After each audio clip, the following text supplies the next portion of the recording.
The Awakening, from the Fempiror Chronicles, by George Willson.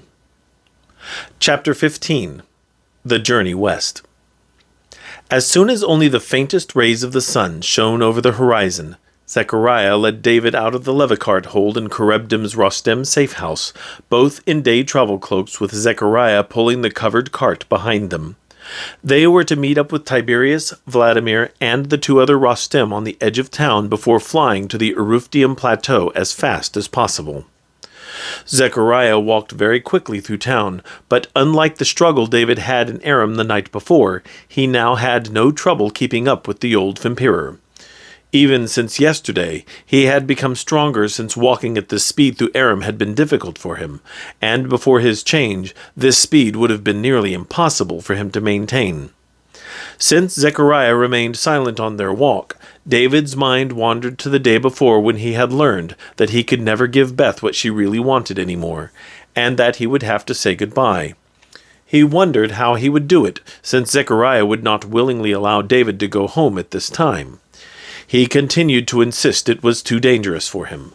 But now, David did not intend to stay. He had asked Zechariah again earlier about going back to say goodbye, but either through the code he held to so strictly, or out of distrust for David, he insisted it wasn't a good idea, and would say no more on the matter. When they had been discussing their destination, he had gotten a better idea of where this Erufdium Plateau was in relation to Hoggenstown. He learned that these were the mountains that had once represented a time when he would no longer answer to his parents or the town and their expectations. The mountains had always represented an escape, though he had never been to them, as they were too far away. They were going to these same mountains to find out about Tepish, and if Zechariah was right, they might be in for a fight of some kind. He remembered Zechariah facing off against Vladimir, as well as the warriors in Aram, and he knew that a battle like this would be out of his league entirely. He would be likely placed out of harm's way, but doubted he would have any opportunity to leave. Once the day was done, if they survived, they would leave the area, and he might never find it again. The appearance of Vladimir, Tiberius, and the two other Rostem broke his train of thought. Tiberius and Vladimir had both shed their modern clothes in favor of the same dark outfit that Zechariah had been sporting since David had met him, complete with the riding coat and scabbard lashed onto their backs. With the three of them armed in the same dress, they looked like the soldiers they once were. With them were two others, a man and a woman, Kaltesh and Yori, he assumed, both of whom were dressed in the same Rostem attire, but the woman's had a more feminine cut to it. The man was well built, with sharp, deep blue eyes, a clean-shaven face, and long brown hair tied back in a ponytail, who appeared to be about 38 in age. The woman was blonde, with her hair tied up in a tight bun. Her hazel eyes were bright with life and enthusiasm, and she seemed to have a permanent smile on her face, and looked at the most to be in her late 20s. Zechariah smiled upon seeing them, and walked forward to the man. They placed their hands on each other's shoulders in greeting. "Kaltesh," Zechariah said, addressing the man. "It's been a while." He turned to David. "David, this is Kaltesh. He's younger, but quite well trained." "To Tiberius' credit, of course," Kaltesh said humbly. "Of course," Tiberius acquiesced. Zechariah smiled at Kaltesh. "Now you're starting to get as old as we are, aren't you?" he asked. "How old are you now?" 200 this year, Kaltesh replied. "I never dreamed in my youth that I would get this old. Well, and not feel that old anyway." "It's a bit strange, isn't it?" Zechariah said. Kaltesh nodded. "A bit," he replied.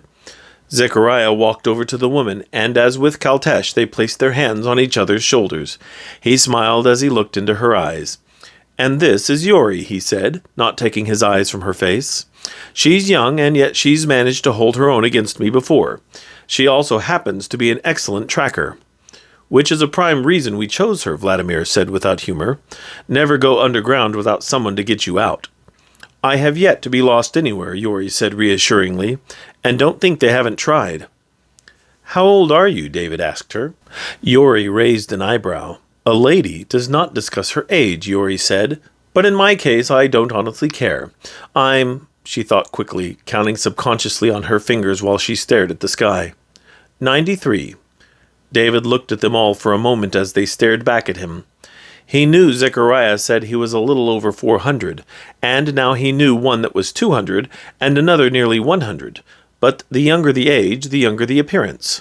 Zechariah had said that Fempiror aged slowly, and his mind worked the ages out to a conclusion he had to verify with them. "You all were originally changed at about the same age, weren't you?" he asked. "All about my age, wasn't it?" They all looked at each other and seemed to be considering the question. Finally, Zechariah spoke up. "Yes, it does appear that way," he said. "Most Fempiror that are alive for any length of time were changed in their late teens or early 20s. "Why is that?" David asked. "You're overthinking it, David," Kaltesh said. "We all know that older people are changed into Fempiror." "There was one in my town, actually," David said. Kaltesh nodded.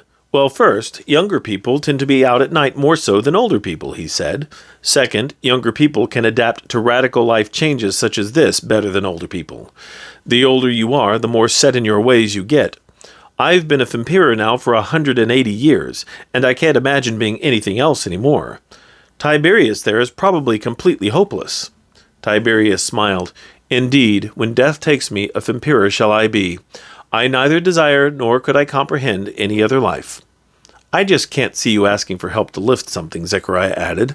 "He would probably die with a broken back." David smiled. This was the first time he had seen Zechariah truly relax. These were his people, those that he knew and could relate to and talk to.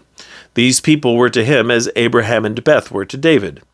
And at that thought, David's heart ached just a little. "Let's go," Tiberius said finally. Everyone went to their levacarts. Zechariah signaled David to his cart. Tiberius rode with Yori, and Vladimir rode with Kaltesh. David noted that all the levacarts shared a design similar to Zechariah's, all with an extra pair of seats behind the driver and passenger. He also noticed that the other carts did not appear as worn out as Zechariah's.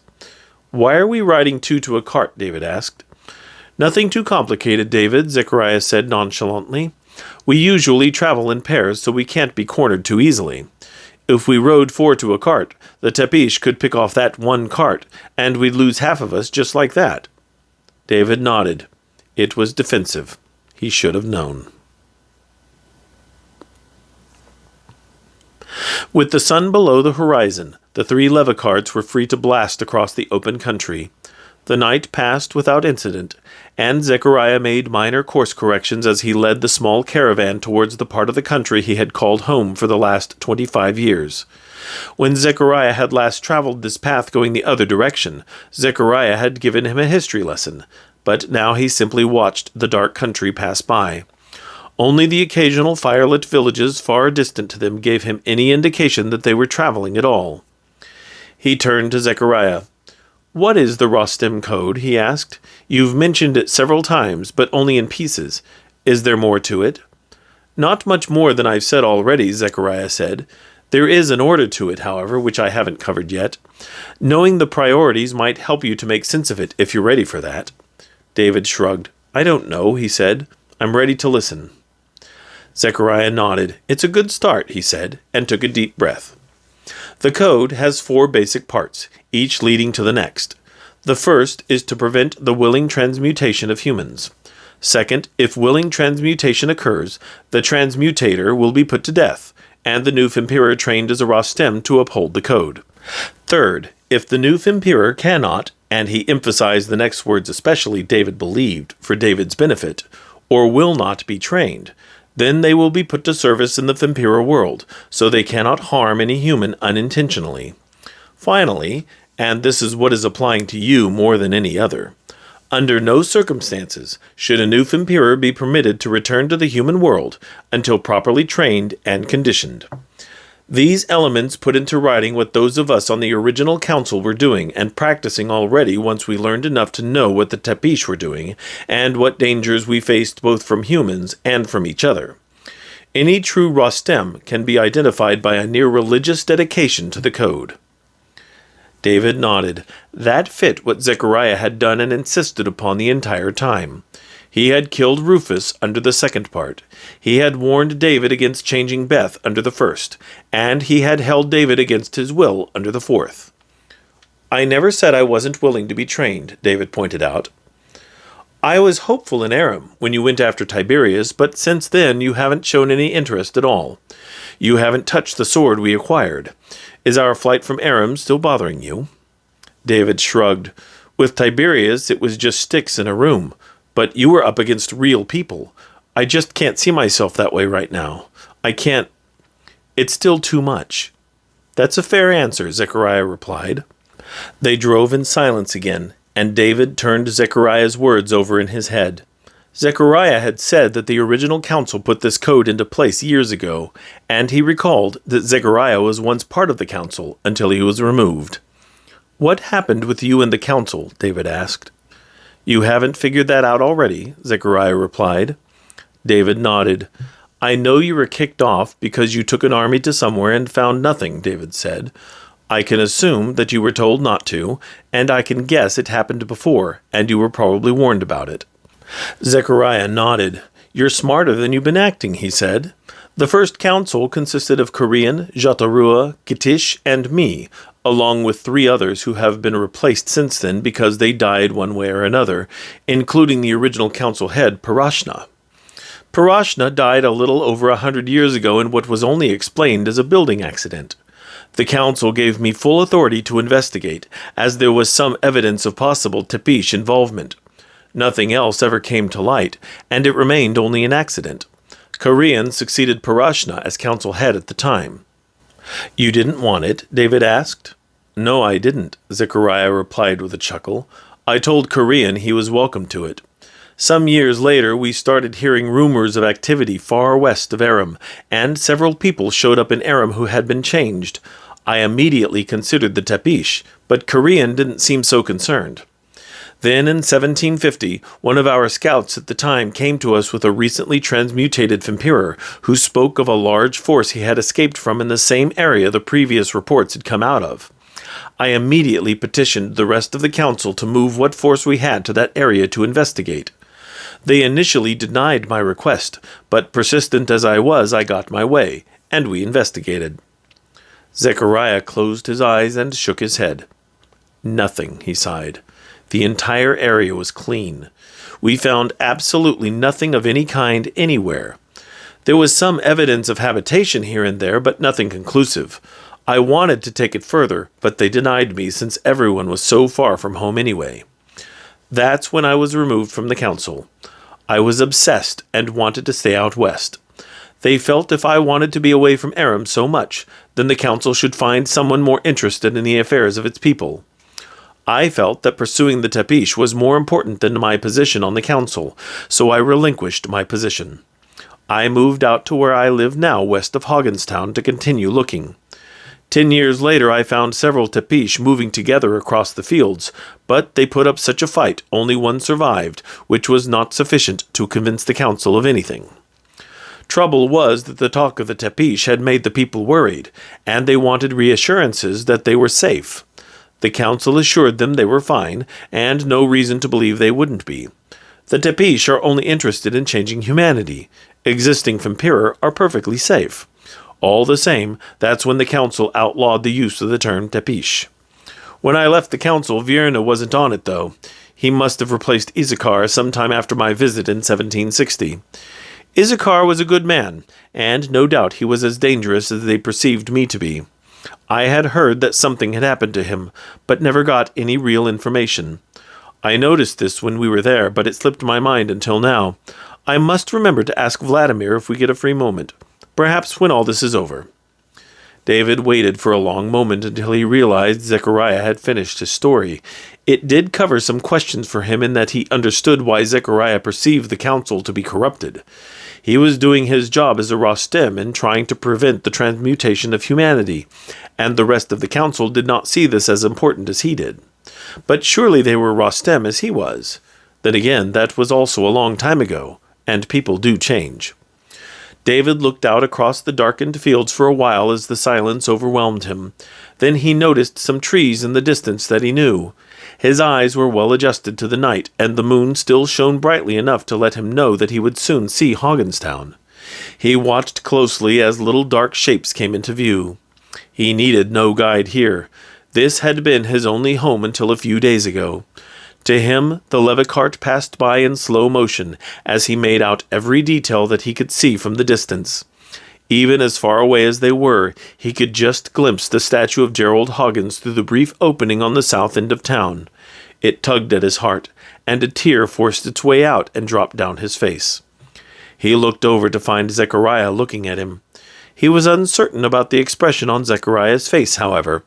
It was not anger or determination like David had expected, nor was it sympathy or regret.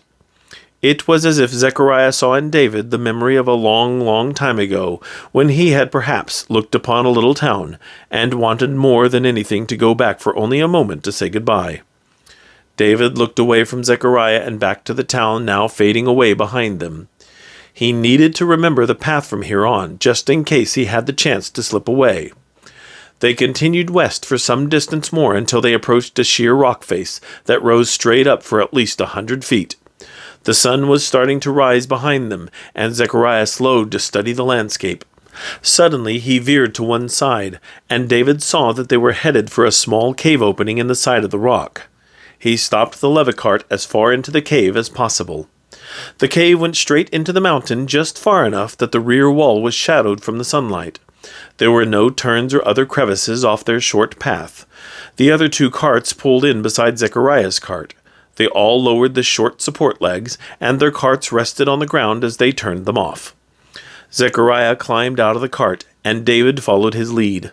Before they joined the others, Zechariah held the sword that he had taken from the Aram guard out to David. "Take this," Zechariah said. David shook his head. "I don't want it," he said, backing away from it. Zechariah walked toward him, still offering him the weapon. "We don't know what we're up against. You may need it," he insisted. "I don't know how to use it," David said, desperately trying to find any excuse not to take it, as he backed up against the wall. "You may have to learn," Zechariah said. David did not know what to do. He knew they were going into a potentially dangerous situation, but taking that sword would mean he was finally accepting this fight, and he was not prepared to do that yet. Besides, he thought if he tried to use a sword, he would be more dangerous to himself and his newfound friends than he would be to any enemy. He glanced toward the others. They were watching him and Zechariah was not moving. He took the sword from Zechariah and held it before him. "I still don't," he began, but Zechariah stopped him. "I'm only suggesting that it may come in useful," he said, stepping back to the cart.